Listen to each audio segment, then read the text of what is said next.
So I'm just trying to first and sabotage you as much as foremost, possible. yeah, first and foremost, I did enjoy the debate. There was some blood sports in there, but I think it was good for Brandon to hear a lot of that. So here's the thing: his entire worldview reduced when you reduce it right down to its base. You can just agree with it. You don't even you don't have to disagree because there's no way for him to make an objection other than from the perspective of preference. And if that's the case, then he has no real grounds for which to attack your preferences back. So if it's just a reduction to preference, my preference versus your preference, then we just get down to the consensus of the majority and force doctrine every single time. So this would mean that if I can convince enough people that Brandon and LGBTQ should stay out of churches, his only objection there is like, well, I just don't prefer that that's true, or I just don't prefer that that happened. And it's like, well, so what? I prefer that it does happen. And this you'll find reduced in Christian nationalism versus this worldview. You found that he agrees with all of the tenets of Satanism, and all of the tenets of Satanism also reduced to this, right? No matter what, you can always reduce this worldview down to its actual absurdity, because the absurdity is just preference. When he says, I want to make an appeal to the Bible, well, he can't make an appeal to the Bible because he doesn't know if it's true.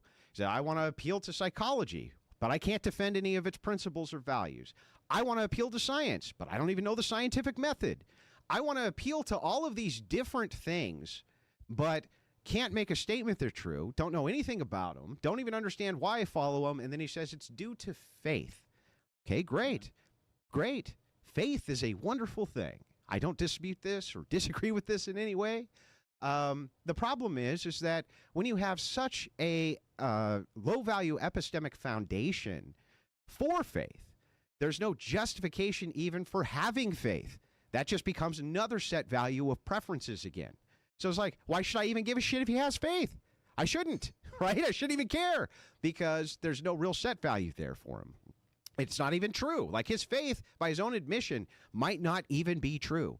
And the Bible, probably not true, or maybe true, but at least a lot of it isn't true. Like Exodus, that's not true. Genesis, that's not true. What Paul says, a lot of that's not true. It's only true in the sense of good storytelling, but like materially true, there's no material truths there whatsoever. So everything he appeals to, he claims is false, and you can't know the truth of it.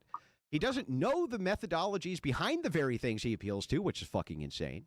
He makes category errors based around human sexuality. He claims are immutable. People could never have understood them, even though they were immutable and engaged in them all the time. And then what he does is he kind of inserts this loaded language of, due to psychoanalysis and modern psychology, we're able to give descriptive terms they didn't have before. Are those terms true, though? Well, no, we can't even know the truth of those terms. And from the psychological perspective, I would say in the study of the mind, I could make counterclaims on these all day long, and they would be just as true as his because you can't demonstrate them scientifically. You cannot demonstrate a claim of the mind scientifically. Science doesn't even try because you can't make controls for it. They can't do it. So ultimately, the whole thing reduces to this, and I'm just going to be blunt with this. Mr. Robertson is not a Christian. It's not possible. He can't even make an appeal to Christianity because he doesn't even believe in it, okay, or the truth of it. He also can't appeal to psychology, can't appeal to medicine, he can't really appeal to anything. He doesn't even understand the basic foundations of any of these things. So as he's going through his worldview, the whole thing just reduces to this, ultimately. I believe, Andrew, that there is harm in the exclusion of gay sex from the church. That's what it reduced to. He agreed, right, that it had to reduce to that, okay? And I say, well, I don't think there is. Then the burden falls upon you to make the demonstration that it is, and Brandon never, ever made it. He never, ever made the demonstration. So I gave him ample opportunities, right? And while I enjoyed, like, you really need to think about this, bro, because you really are just reducing your worldview to my preferences, and so you have no way to make a claim of justification against somebody else's preferences, including if they enslave you, if they if they do horrible things to you. You have no grounding foundation from which to object because it's just their preferences versus yours, and he who has the force wins. So I'll leave it at that. I did appreciate the spirited debate. And just before we get into your closing, Brandon, We are going to be taking callers after this, after we read a few super chats. We've already got some down there. We have also got a poll on this in the chat at the moment, guys. The first one: should the church be accepting of LGBTQ plus people? 84% of people said no. 8% of people said yes. 7% undecided. 500 votes. So, guys, get your vote in now to see if that has changed at all. Brandon has a big opportunity to bring some people over to his side, and we'll see how that goes. So, like I said, Brandon's going to close up now. Then we're going to read some super chats. Then we're going to have some call-ins. And, guys, some people talking a lot of smack about Andrew in the comments as well. Zen Loren and a few others. Come and call in, guys, because you don't want them to just be all directed at Brandon. So, Brandon, with that, your closing statements. Yeah, no, I really appreciate this debate. And I know, and I knew entering into this, that my worldview and expertise is rooted in a progressive understanding of biblical interpretation. And that's my sweet spot. And I do appreciate, Andrew, the way that you've pushed on some of the philosophical weak points of my arguments, willing to concede that.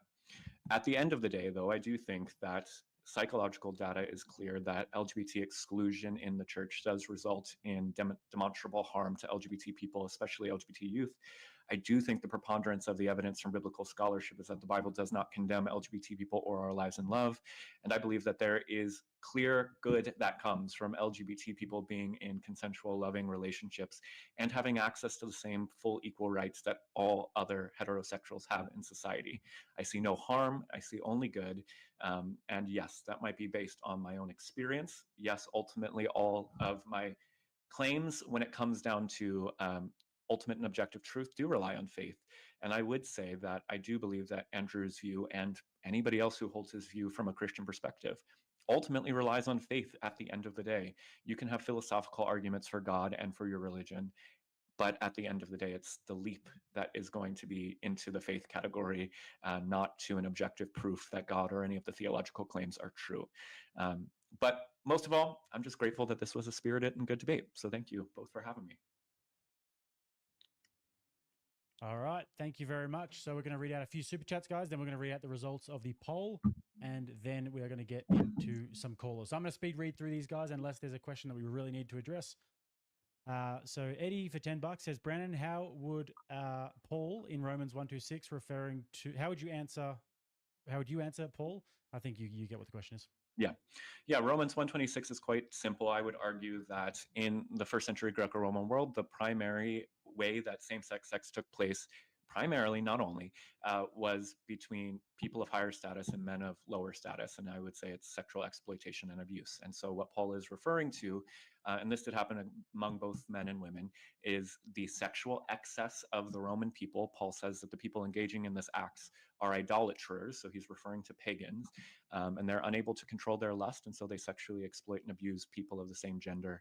And I agree with Paul that that's unnatural and wrong. Yeah, where does Paul actually make any statement about the fact that they're being abused or that there's a social status distinction in the category for their sexual intercourse?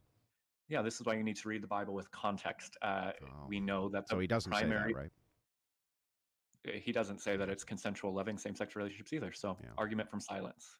Yeah. So, well, the thing is that you're actually making an inference here that you can't that you can't prove, but we do have the proof on our side for what Paul is saying here. And when you're talking about the social context, not every relationship was about social status. This is the heart of this argument. Not what I said. But if that is the case, then why would Paul not have made a distinction and said something like, well, unless they're in a loving relationship with each other? Why wouldn't he have just done that? They could have. And by the way, those relationships existed. Barely. But they existed. And the thing is like, no, it wasn't all about just graping the peasant. Yes, like that was not. No, that's not true. Read Roman law. Read Roman law. Listen, I've gone through all sorts of Roman law, pagan law.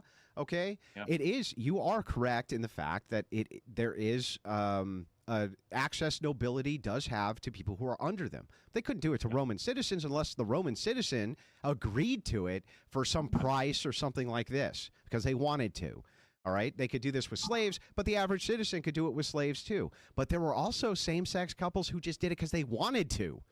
But see, that's the problem. In the Roman consciousness, it was not permissible for two Roman men of equal status to have same-sex sex. That It was was almost, permissible. It was was just not. that society said, oh, that's kind of gross because one's the dom and one isn't the dom. The person who was the mounter was considered the person who was in control.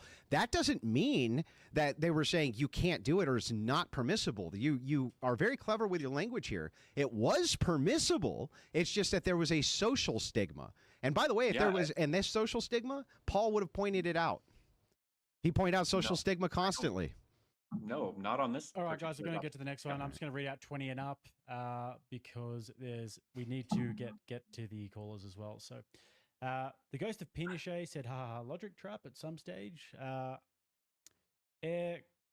Aircraft Sparky for $20 said, how can this heretic be a pastor when he is unsure of a soul and openly flaunts his violations of edicts broken down in Leviticus 18:22? It's an abomination. There is no wiggle room here. Blasphemy. You want a quick response to that, Brandon? Just simply, obviously, I think Leviticus 18:22 is referring to the sexual abuse being done by the ancient Egyptians and Canaanites, as it says in verses 1-3. And I'm a pastor because progressive Christian denominations allow their pastors to be honest. And so I identify as a Christian agnostic. I don't know the answers to all of the theological questions. Okay. Andrew, you got anything for that one? Yeah, what's a Christian agnostic? Just summarized. A person who has faith in Jesus, but also admits that they don't know ultimately the truth. That Jesus even existed. I believe that Jesus certainly existed as a historical figure. Yes, the historical data is pretty clear. But. All right. And Silent sent $100 and said absolutely nothing, which is just delightful. Joshua Clan. He's true to his name, huh? yeah. Don't you love it? Joshua Clan for $20 says 2 Corinthians 11:14, for such men are false apostles, deceitful workmen, disguising themselves as apostles of Christ, and no wonder, for even Satan disguises himself as an angel of the light. I'm reading good tonight. Normally I can't read so good, but yeah. Brandon? The good news is I don't identify as an apostle, so that can't be about me, but thank you. Okay. Okay, so I can't read that one out. Okay.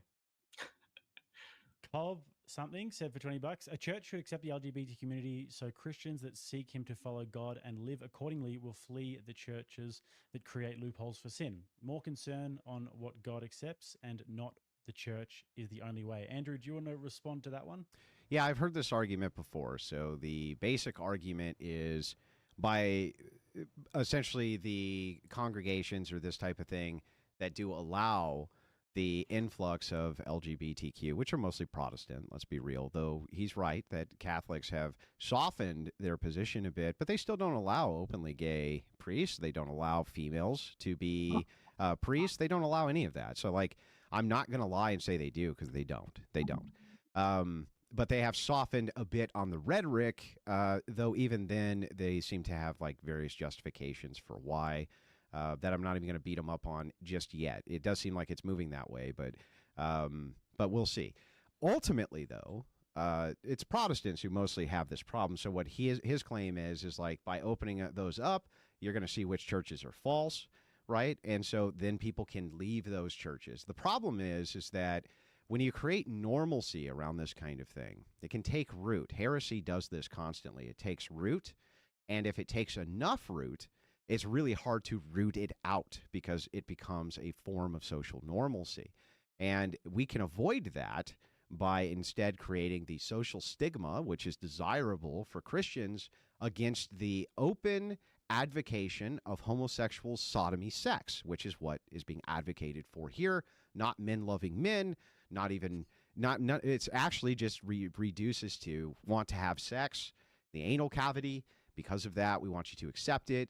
We say no. So you have to be very cautious in the wording and the normalcy here. So I reject this argument. I think there's good evidences against it. All right. And Ryan Slater gifted 20 memberships. What a great man Ryan Slater is. Darkimer for $20 says, thank you, the King of Australia, for hosting this debate. Not one step back. Thank you very much. I appreciate it. King of Australia himself is coming for a visit. That's what they call me these days. Cov again for $50. Thank you very much. I appreciate that. Says, when the Israelite men left their aging wives to marry younger women, God told the men that he did not recognize their new marriage despite it being consensual, and told them they had to return to their previous wives to be in good standing. Brandon? I think that's a beautiful story. It's about protecting the rights of the women that were being abandoned by men wanting younger women. So yes, and amen to God doing that. All right. And last one here, wrongful rage for $50 says, no amount of conjecture makes you right. The context you espouse is incorrect upon analysis, Brandon. All right. So we're going to end the poll now, guys. And then we are going to get some callers going. Just wanted to say thank you very much to both of you. I really appreciate it. It's been a good spirited debate, and there wasn't too much over talking, which is fantastic. So the results of the second poll are as follows. Should the church be accepting of LGBTQ people? Yes, 7%, no, 88%, and 5% undecided. So I think that's actually gone down a little bit for you, Brandon. I think figured you as had much. yes 8 before, and then it was 7% this time. So Andrew actually managed to grab a little bit of the minority there. But you're definitely on a way, Turf, here. So we do appreciate you coming over, Brandon, and having the debate. So congrats. we're going to, no, appreciate it. And we're going to bring up some callers now, guys. Still accepting super chats, guys. If you do want to grease my palm, still you can. I will accept it. So starting with Ashley. Hello. Have we got Ashley? Is that in? Can you guys see Ashley there? Or is that not in? I can't see I think anybody. Vinny's got to change it to a 4-person thing. There we go. There we go. Ashley, who is your question directed at? What is your question? My question is directed at Mr. Brandon. I'm curious to know, when did you become a pastor and Christian, and what makes you really secure in, like, why do you believe what you believe and still think you're considered a part of Christianity? Yeah, I became a Christian at age 12 in a fundamentalist Baptist church, and I became a pastor about 10 years later after studying Early debate and peaked getting a at master's in theology and a 6,000 today, bachelor's in ladies and pastoral gentlemen. ministry. I think I'm a Christian because I believe the I hope definition you of Christian guys is one who have declares thus Jesus far as enjoyed Lord the and seeks debate. to follow Jesus' Be generous and open up your wallet that's over on the Jake's basis side of my faith, the basis and on of this my side, foundation, but mostly on the King of and Australia that's what I side. seek to do every Sunday in You my put it pulpit together. when I preach. So, Can I ask one more? Yep, make it quick. Okay. When did you find out that you were gay? I kind of knew during middle school, but I didn't. I did conversion therapy. I tried to be healed of my sexuality, and it was when I was like 22 that I got publicly outed in Time magazine, and that's when I came out. So, So do you still consider it something like an ailment that needs to be healed? not anymore. I did in that time. My theology was similar to Andrew's. Actually, I was flirting with the Eastern Orthodox Church, and tried to be healed, but it didn't work. You can still go All back. right. They'll cure you, man. God works. I mean, Yeah. All right. Thank you very much, Ashley. Thanks, Ashley. Appreciate that. We've got RC here as well. RC, welcome to the conversation, my friend. Who is your question for, and what would you like to ask? For Brandon. Hey there. So, hi. So, clarifying question.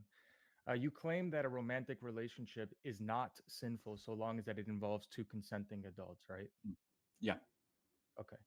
So then is it sinful for two consenting adult males to be in a romantic relationship if they're siblings? Yeah, I think that's an interesting question. I would say that what we know from incestuous sex is generally that it does not result in a procreative version of it. It does not result in good.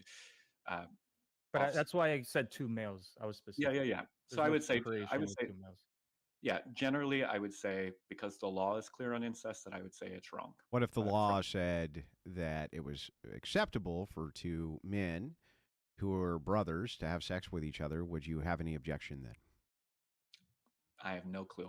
I don't know how to answer that question. So, Well, it would be with, I can tell you how. You would say yes or you would say no. Those are the two ways that you would answer that question.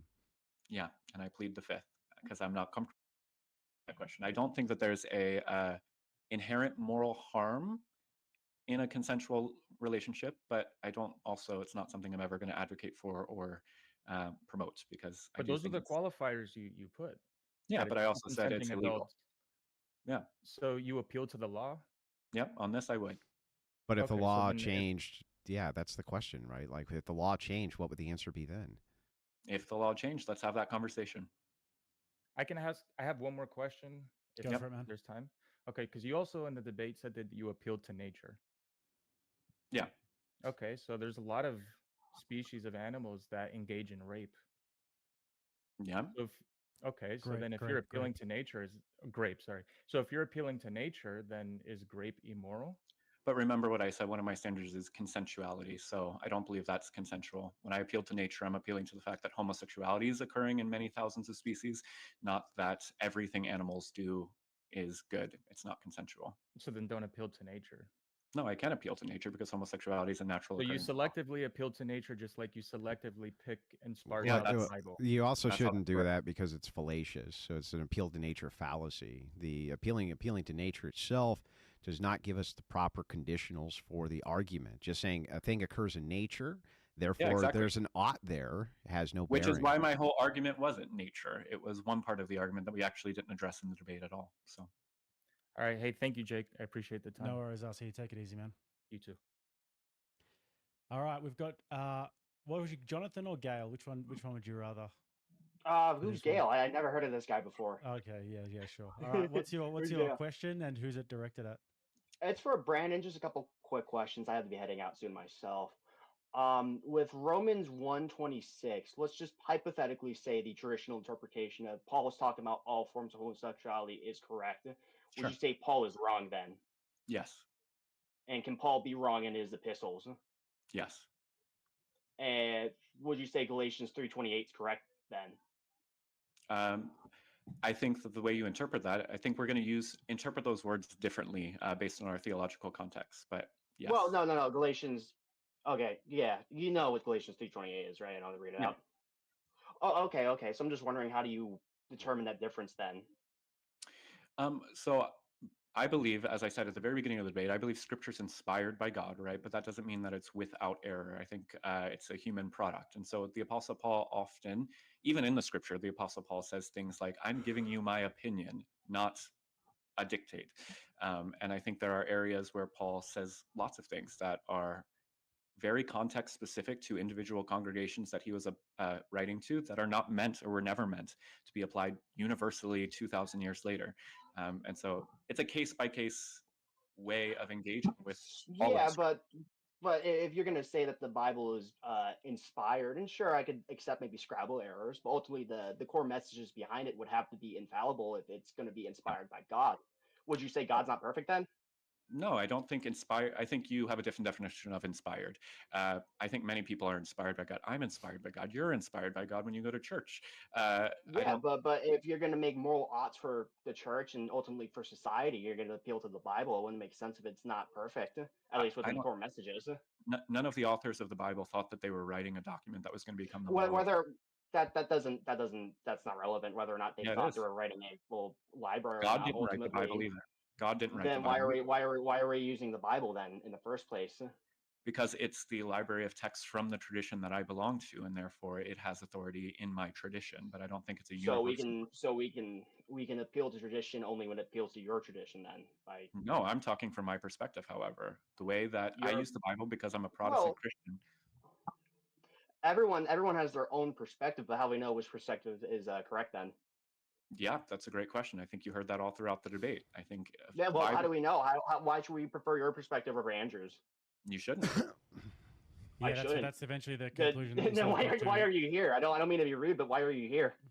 The point is simple, that I don't think Andrew's perspective is objective. I don't think mine is objective. I think you have to use your own moral reasoning and argumentation. Is Andrew subjectively wrong then?